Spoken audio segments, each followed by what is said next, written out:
The myth of Orishá, Oshun, and the sacred feathers. In the realm of Oshálá, a powerful Orishá, there dwelled 3 wives. The primary wife, a daughter of Oshun, held the responsibility of tending to Oshalá's sacred adornments and tools used in grand celebrations. Envious of the daughter of Oshun's esteemed position, the other wives often conspired to bring her misfortune.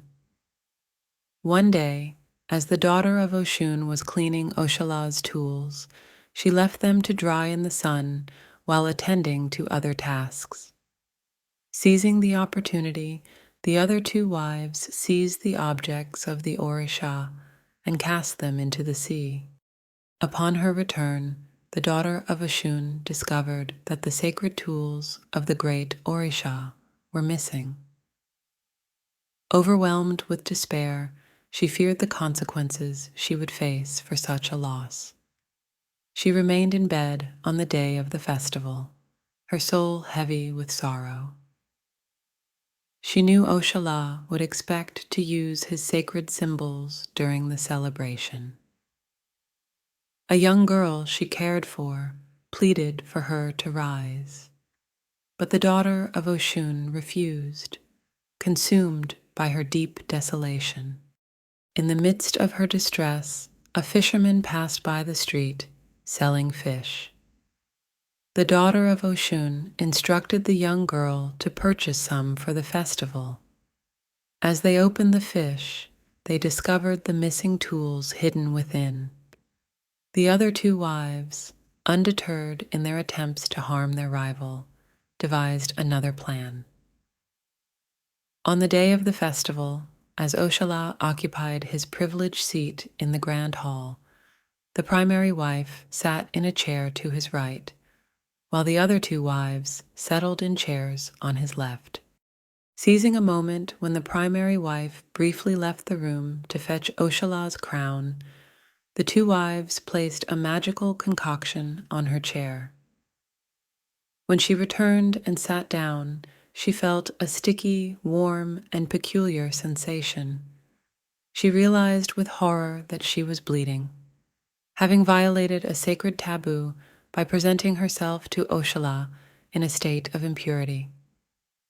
Overwhelmed with shame and anguish, she fled the room, knowing she had broken her husband's trust. Oshálá, indignant at her impure state, expelled her from their home for her transgression.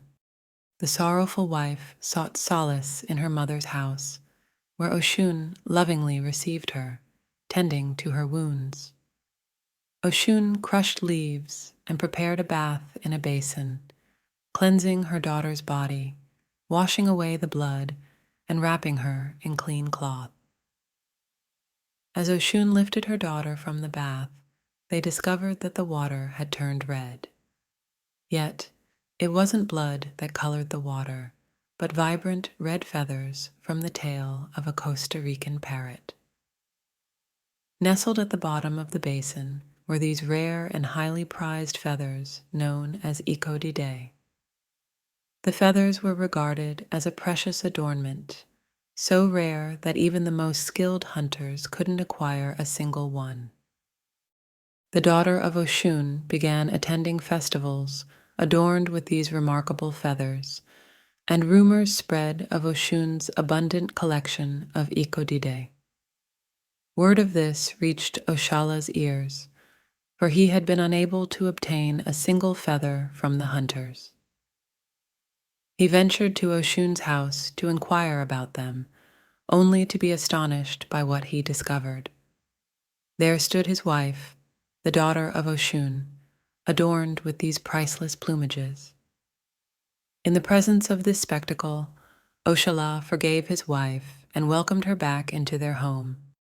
With the daughter restored and Oshálá appeased, Oshun's miracle was complete. Oshálá adorned his own forehead with one of the red feathers and declared that from that day forward, the priestesses and all initiated children of the Orishás would also wear the Ekodidé as an embellishment on their shaved, and painted heads. In doing so, they would be easily recognized by the Orishás who possessed their bodies, guiding them in dance during the festivities.